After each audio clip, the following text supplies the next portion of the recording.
All right. Well, Andrew, so we did it.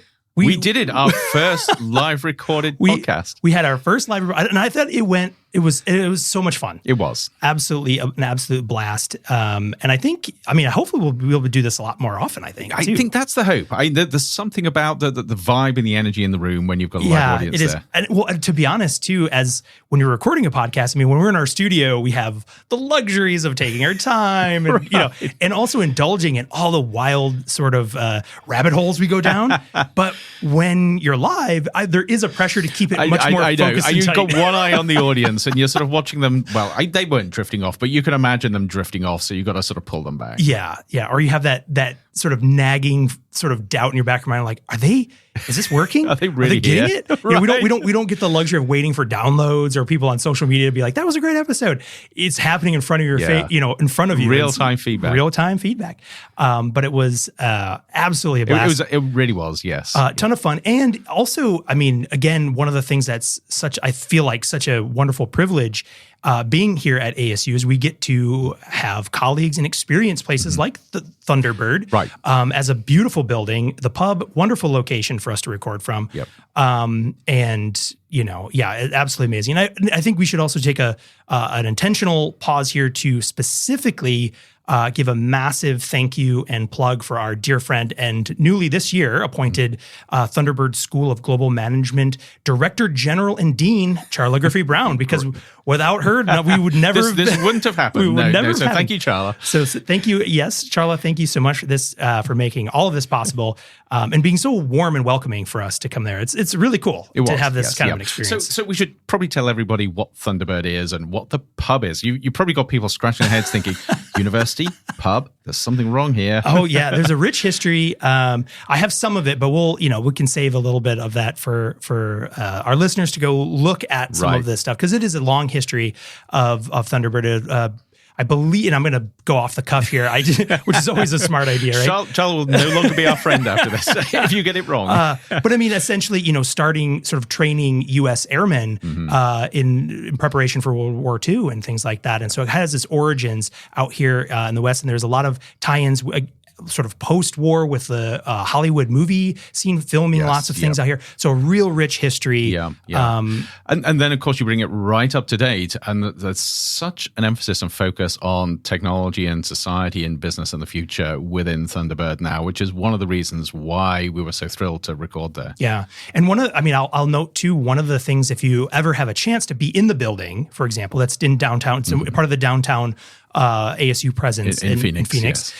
Is that it's designed intentionally with sort of the most historic element is at the very top, which is where the pub is located. Yep. And then every floor down below is like represented by an entire generation or decade as it sort of goes down, with the ground floor being like today/tomorrow. It's sort of a design flaw, because it means that they've got to go down into the basement for future decades. We're going to just keep drilling. We're going to drill down. But it's really fun, because then you enter this building, and of course you have some of the latest and most impressive sort of technology sort of right there. They have this amazing theater with this 360-degree globe. Well, I would say globe, but it's a sphere that can protect anything. It's just really impressive, and it's interactive and all kinds of stuff. So it's a phenomenal place. But let me read. I've got a little bit here to read about. You should read the formal proper stuff. Thunderbird here. Yes. So Thunderbird School of Global Management is the vanguard of global leadership, management, and business education, and are so much more than just a school. Ushering in the Thunderbird 4.0 era is this new state-of-the-art global headquarters building that leverages the latest cutting-edge technology.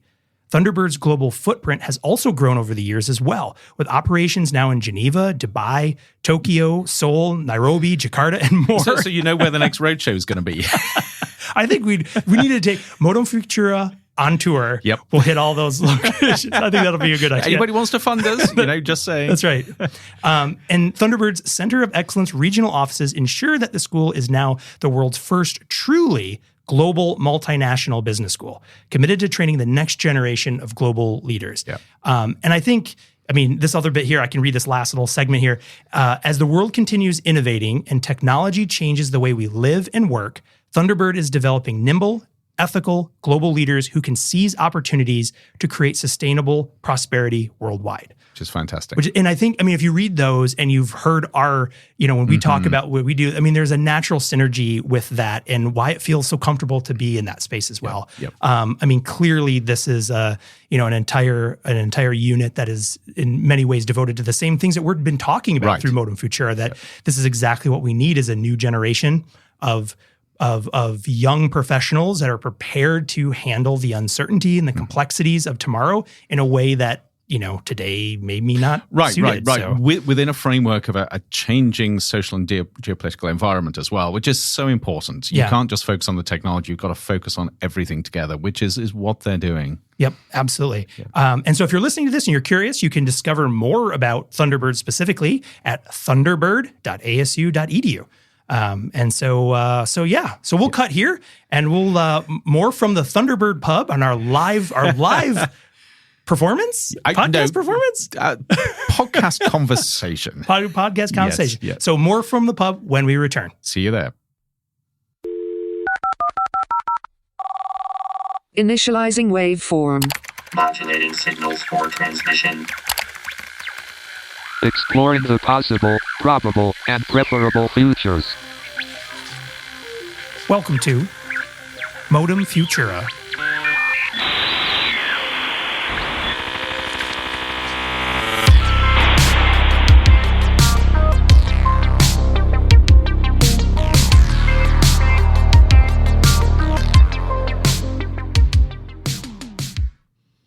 All right, Modum Futura live.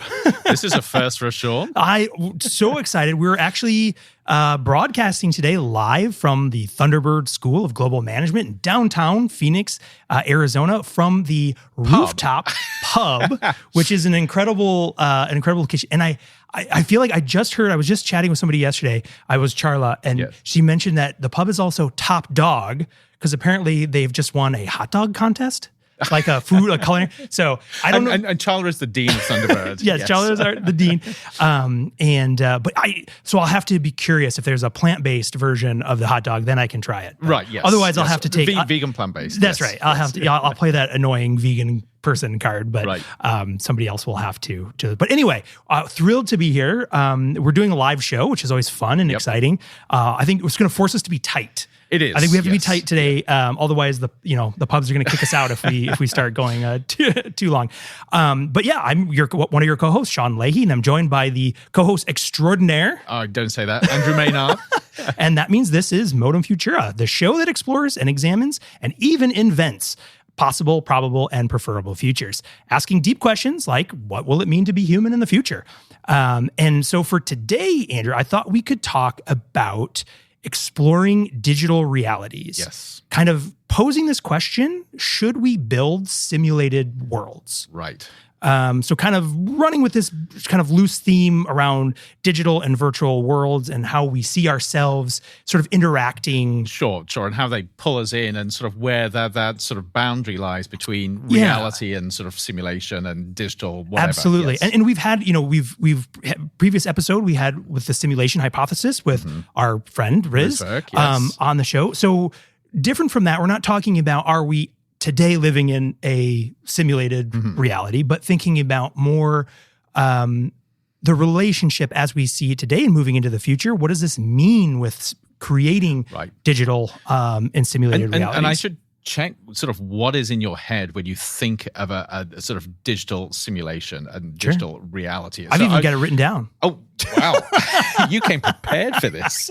So because I think it's important. So kind of backing up, thinking about, and we can just start with this and we can unpack and tear it apart and move on from there. But this idea of a simulated reality. Yes. So a simulated reality, so this is a definition lifted directly from Wikipedia. Okay. A simulated reality is an approximation of reality created in a simulation, usually as a set of circumstances in which something is engineered to appear real when it is not. Most concepts evoking simulated realities relate to some form of computer simulation, whether through the creation of a virtual reality that creates the appearance of being in a real world, or a theoretical process like mind uploading, in which the mind could be uploaded into a computer simulation. Okay, so that gets a little wild. Yeah, so also things like a digital twin, for example, a simulation of a real thing created for the purposes of being able to, well, I guess do whatever you want with it Right. in a virtual. Yes, and of course, we'll get to digital twins, which are really interesting because you can play around in virtual reality to see what happens possibly in the real world. Exactly. And, and for an example, for people who are, if it makes it more clear perhaps too, simulated digital realities have, I feel like, been very well popularized in science fiction for many years. Yes, so perhaps most notable, some of the things that pop into my mind instantly are things like The Matrix, Ready Player One, Tron, and many, many others, I think. So, so simulated realities. So within that, it sounds like something like Second Life would be a simulated reality, sort of where you actually sort of play out your life in this sort of artificial environment. How about virtual reality, when you put on a headset and you're immersed in a... Yeah, 100%. And I mean, if we think about it more from sort of like the spectrum, I guess, I think for me, I fall more on the sort of like the virtualized world that we are sort of embodied in a way. Yes. So more of the virtual reality or augmented, where you are experiencing these digital or virtual worlds sort of in a more, I guess, I don't know, more sensory way or something of that nature. Yeah. Yep. Okay. Yes. Yep. But I mean, I guess that let's start maybe there, I think is a good place for us to kind of jump off to is one, because, I think the conversation as a foreshadow here is going to lead to one, eventually, if we think we can have the technologies to create these virtual worlds, should we? Right. Yes, but first, I think even just starting off from a technological foundation, where are we with these things right now? And what is that, maybe kind of coming to it from that technological perspective and first. Actually, so there's, I think, some really interesting stuff here, because if you go back, goodness knows, 10 plus years now when Second Life was a thing. It was somewhat crude. I don't know whether you spent any time in it. I spent a little bit of time, and actually navigating around this sort of virtual reality was a little bit difficult. The graphics were a little crude, and it had its heyday, but didn't really go anywhere. But you move forward to now, and the compute power we have to create these environments has just gone through the roof. And of course, it's the graphical processing units that have really underpinned artificial intelligence that allow us not only to do cool stuff with AI, but to create incredibly immersive virtual realities. And so you've got that technology, and it's interesting to see how that is beginning to be developed in multiple ways. So you can now fully immerse yourself in something which has enough of reality about it to make it feel as if you're fully experiencing something which is artificial or simulated. Yeah, absolutely. And I think one thing I would kind of add into that is, I think maybe it was on our conversation with Riz, I think I was even expressing how my own interaction with certain video game platforms, for example, is how immersive even a two-dimensional game or something could be, where it draws you in through the story and all these. But actually, so that's a really interesting part of this, because we can get sort of sucked into sort of how much compute does it take to make it feel as if we're in a physical reality. Yeah. And yet our brains are so finely tuned to doing this that we can create what feels real in an environment which patently isn't. So if you're looking at a two-dimensional sort of computer screen, you can get fully immersed in the game you're playing as if it was real. But you go back before that, and I think this is probably relevant. Anybody that's experienced being fully immersed in a book, in a novel, understands what that's like. You've just got these black and white words on a page, and yet somehow in your head, you create this whole virtual world, and you feel as if you're viscerally part of it. And I think that that's part of the trick here. You don't need a technology that exactly matches reality, because our brain fills in the gaps. Yeah, I think that's an excellent point, because that's one of the interesting things. I mean, again, coming back to this idea of fiction, creating these, these simulated realities. Yes. As an example, I mean, I think a lot of people can identify getting lost into a book. Yes. For example, I mean, and this is something we've been doing for a long time.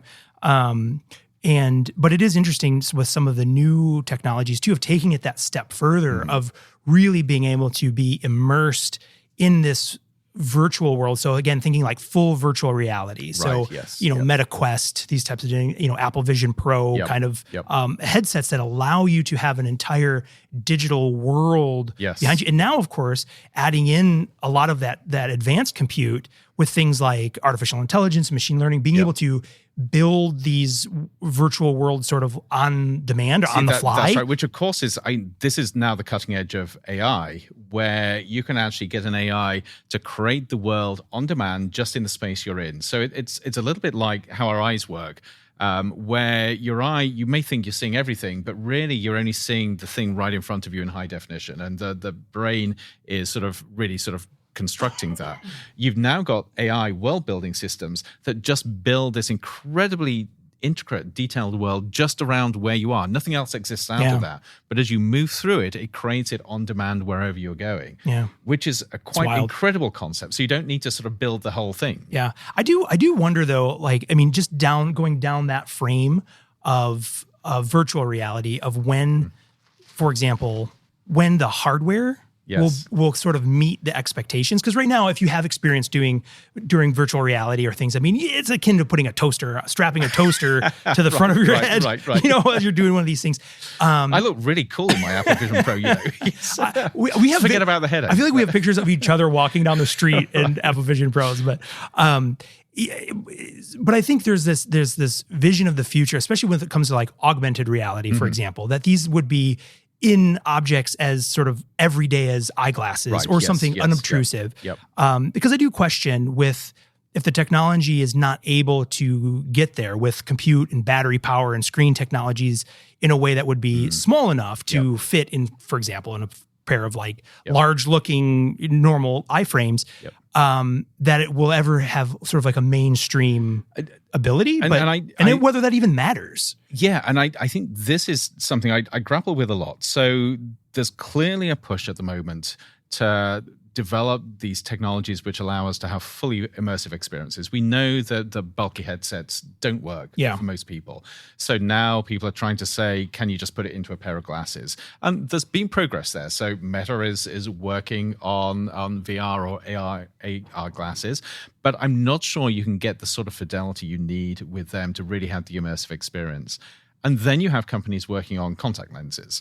And companies have been trying to do this for a number of years, and most of them have failed at this because it is so hard to do. But the question is, could you actually have a contact lens which actually effectively beams an artificial reality straight into your eyes?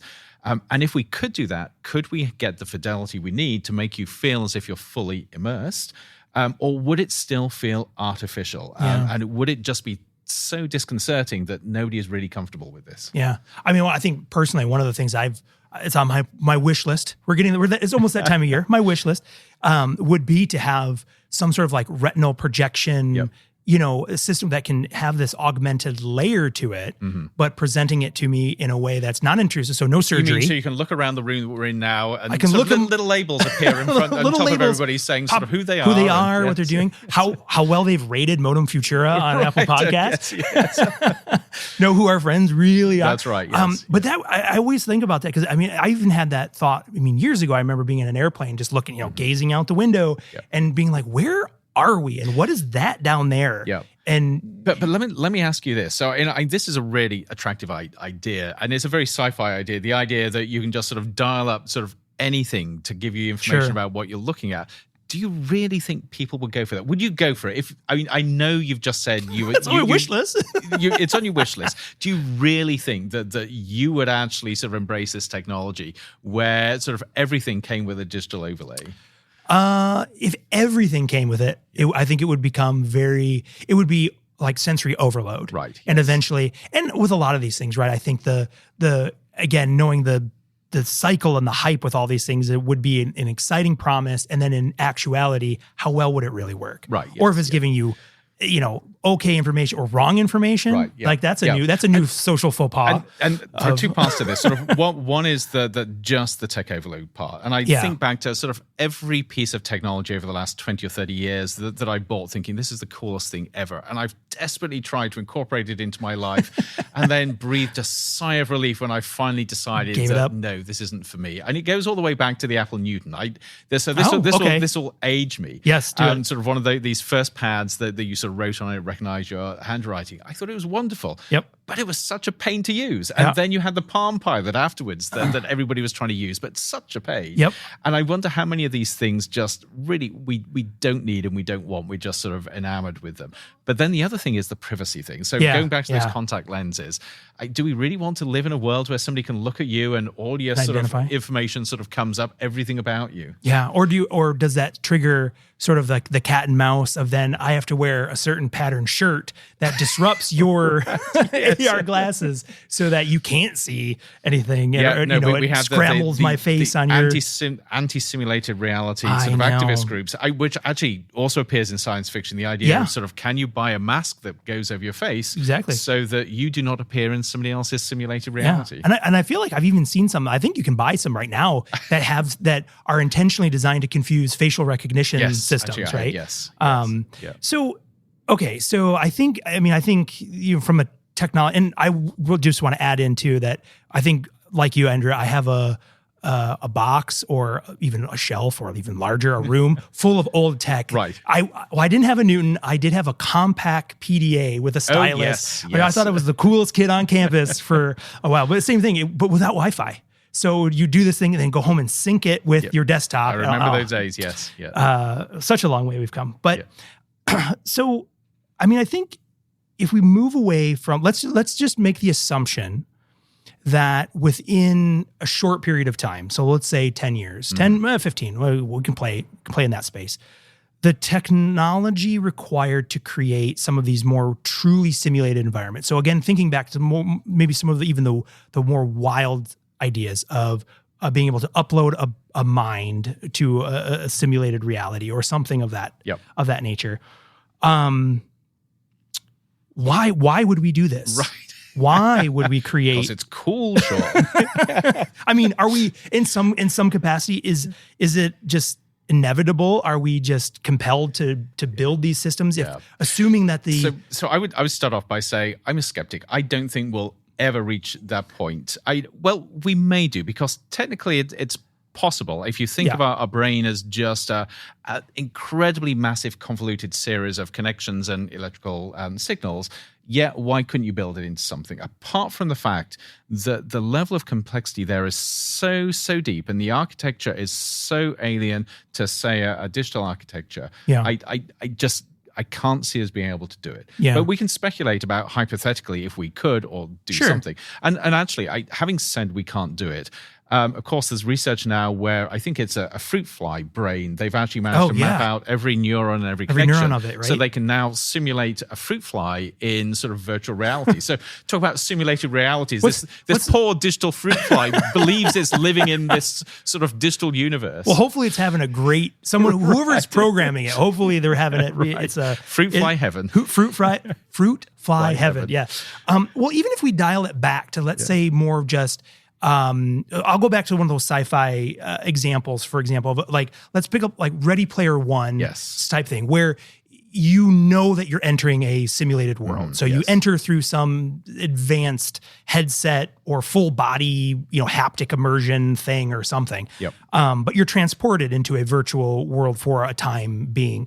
What do you think about that type of exploration in these simulated realities for things like, I've written a few notes in front of me. So potential benefits, right?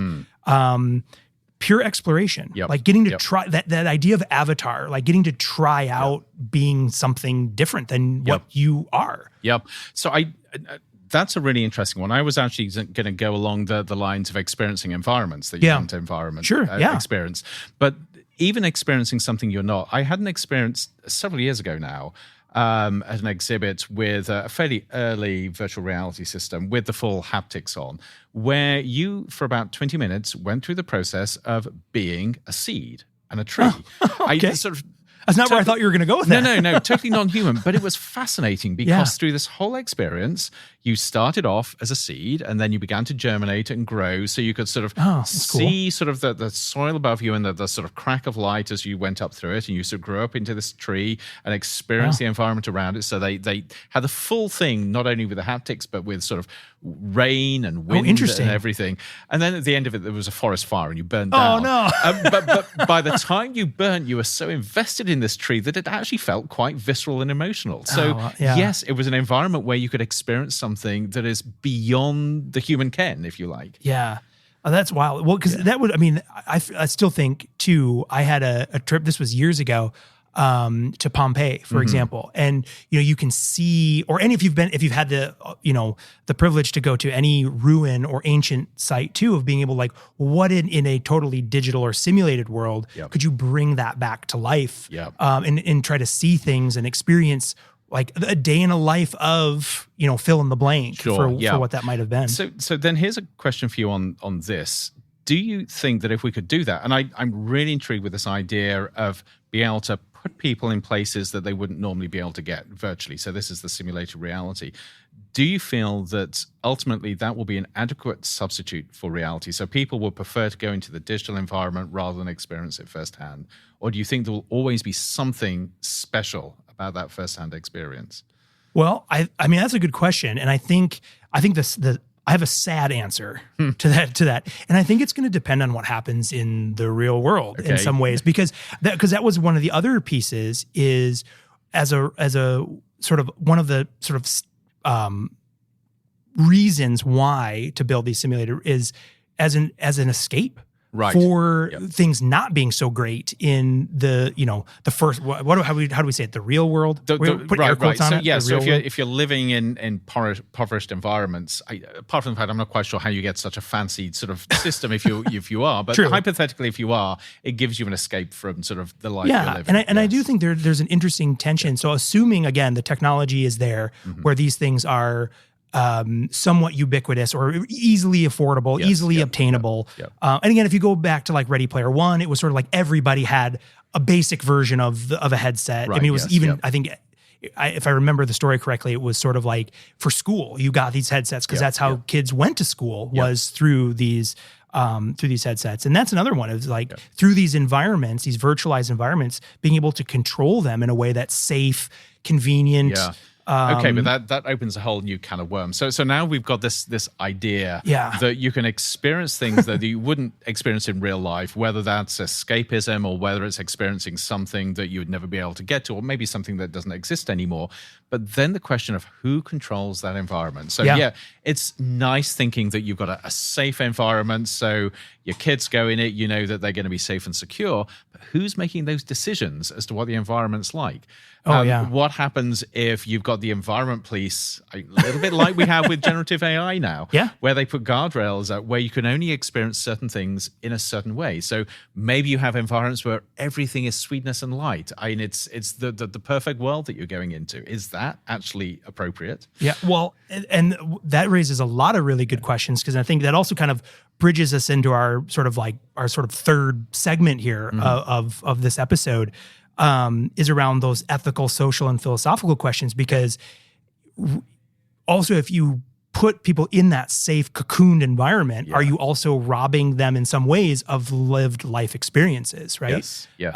And what will that do? Right. What are those implications? That's right. Are you somehow either sanitizing things or actually sort of preventing people from actually having those experiences which allow them to grow? So I'm actually really interested in this idea of whether you need conflict in your life or things you have to push against to grow in character and to grow morally, to grow socially and as a human. And actually, I'm not sure that you do. Certainly received wisdom, and received wisdom from many philosophies, is that to really express and grow our humanity, we have to push against something. Therefore, this has happened naturally in the sort of the history of humanity, that we've always had to push, and we've always had to sort of build and develop our sense of self and sense of community and society as a result. But as life gets easier, do we still need to artificially create that, or is that actually immoral to do that? Is there another way forward with an easy life? Yeah. That's a good question. Yes, yeah. And it comes back to this idea of a simulated reality that, I mean, I think many people would argue that if you create an escapist type simulated reality, so you go in and everything is nice and easy and pleasant, perfect, and there's something morally repugnant about that because you're not pushing against anything. Sure. But I'm not absolutely convinced that that is the case. Maybe it's a good thing that people can live a good life in this simulated reality. maybe they'll get bored. Maybe, There's no yes, adversity, yeah. right? There's no adversity, no growth, no, So maybe you need simulated wars then, simulated conflict. Yes. we'll make it worse, and somebody has to make it worse on purpose. Yeah. But I mean, I think one of the other pieces too, I mean, again, coming back to this idea of if it is an element of potential escapism or things like that, is also this idea of, sort of addiction. Yes. Addiction to a platform, addiction to this, but also, and then the implications of that addiction, of the detachment from the real world. That's right, or yes, yep. Or real responsibilities. And this comes down again to who controls it. So you have these environments, certainly within the current sort of economic models we work in, somebody's got to monetize it. Somebody's got to be creating value from this. So where does that value come from? If you're going into this environment, the people that control it, how are they actually either making a profit or creating something from it? And are they doing that effectively by making you the product, very much like social media does? And what does that mean? And that comes back to addiction. Are they going to create an environment where you want to spend more time in it because they're pushing all of those addiction buttons? Yeah. Well, and if today's social media platforms, are any indicator, that's a major concern. I mean, especially if things, for example, move into those spaces, into that third space or whatever we want to call it in terms of like the simulated reality. Fourth space. Fourth space. Yes. Okay. We're going to coin that term now. Fourth space. Fourth space. Yes. The same thing. Education moves in there. Yep. Different levels. Could be compulsory K-12 education. Could be higher education. Yep. Employment opportunities happening in there. But again, it raises those questions of who owns it. That's right. Who owns it, right? And those and who sets the boundaries? Yes. And what happens to that information? And what are you?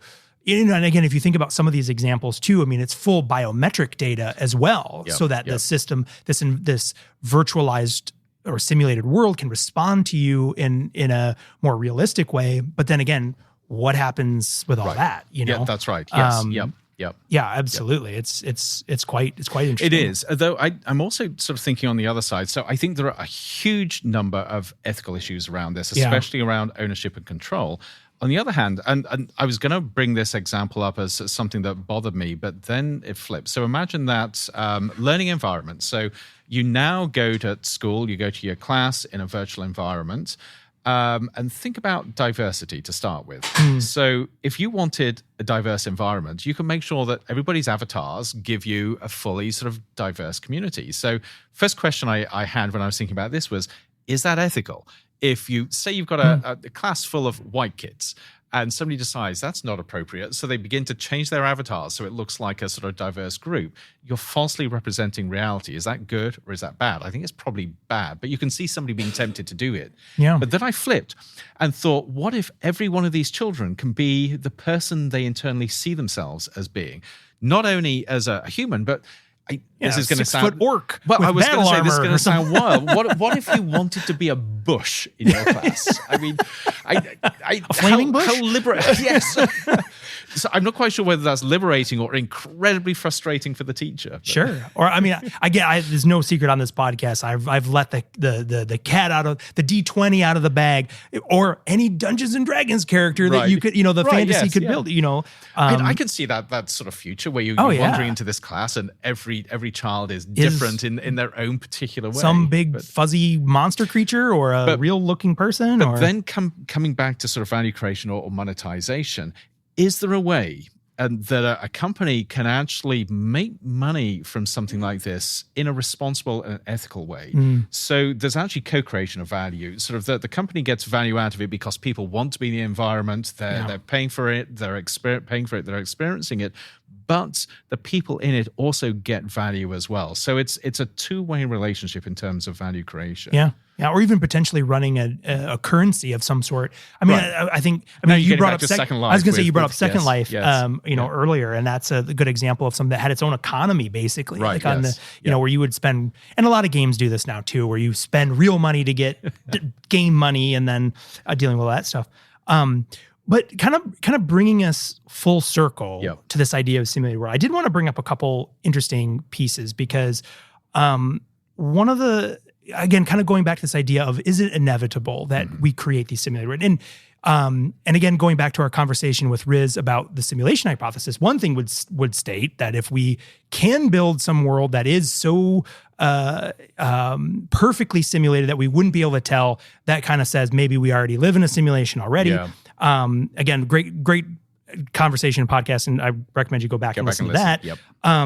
But also it brings up this deeper philosophical question about what is reality in the first place. Right.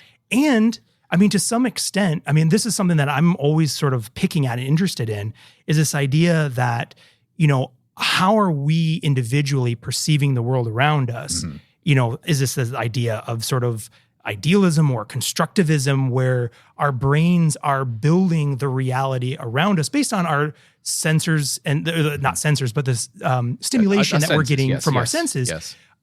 So in some ways, our brains are already somewhat wired to create Right, our yes. own realities. Yep. And how does that, are we, like I said, that's why I asked the question, is it inevitable that at some point we're going to build digital versions to do that or enhance that for us? And I think this is where we go down the rabbit hole, because logically the answer is yes, because as you say, the reality that we all love and believe is the real reality is just a construct inside our brains. Right. So in principle, there's nothing to stop something else sort of helping us construct that in a different way, even though I'm not sure we'll get there anytime soon. Unless it's already happened and nobody's told me But yet. see, this is why this is so fun to do this, a live show from a pub, is because what a great place at a pub to have those questions. Like, is this all real anyway? Is my reality, is this, Also, is this even real? we're renaming the podcast Pub Talk. Pub from Talk. now. But it is, because it is interesting. And I think, and again, coming back, I think at the top of the podcast, we were talking about getting lost in books. In fact, those story, with very rudimentary technology, so written word, being able to create these realities that we feel like we exist in. I mean, it brought up, I wrote it down because I wouldn't be able to remember the term, but this paradox of fiction. So this idea that as humans, we can only have emotional responses to real things, yet we have real emotional responses to fictional things we know to be artificial. Absolutely. Yes. And that's a really interesting sort of philosophical component and dilemma to sort of pull on. Again, coming back to these simulations and thinking about, how are our brains interpreting the world around us, where we know we can have emotional responses to things we know are artificial. We can suspend disbelief. That's an act we've been doing. Yep. Our brains are incredibly good at it. Yeah, Yes. that we can say that's not real, but I'm enjoying this story and I'm invested in this story. As a Star Wars fan, I have to suspend reality all the time. Right. Somehow all the ships have gravity. It's weird, and there's sound in space. All these kind of things. But it's this fascinating idea of what our brains are capable of, and then as we move forward, again, thinking. Brain implants, thinking about things more like the Matrix. Can we have these computer-mediated opportunities to, plug in or jack into another sense of sensory information that our brains will take and create a reality? And I think that is a beautiful place to wrap up, because it takes us away from asking, can we actually sort of emulate the reality as we experience it at the moment artificially, to the point where we say, using advanced technologies, can we create a new sort of reality that our brain just begins to accept as normal? Yeah. And I think that's far more likely that we'll start sort of giving ourselves sort of stimuli from different sources in different ways, where our brain just adapts to them. So that becomes the new reality norm. Yeah. Well, that's a great place to end. Yes. So this has been great. And great with our first live audience. This has been well. absolutely phenomenal. And again, a huge thank you to all the folks here at Thunderbird and the pub for supporting the Modum Futura podcast. First of hopefully many live shows that we'll be able to do. So, but yeah, Andrew, thank you for this amazing experience. Thanks, Sean. Yeah. And so we will put all details in the show notes, and we'll see you on the next one. Awesome. Demodulating signal. Modum Futura is a production of the Future of Being Human initiative at Arizona State University. Be sure to subscribe on Apple Podcasts, Spotify, or wherever you listen to your favorite shows. To learn more about the Future of Being Human initiative and all of our other projects, please visit us on the web at futureofbeinghuman.asu.edu.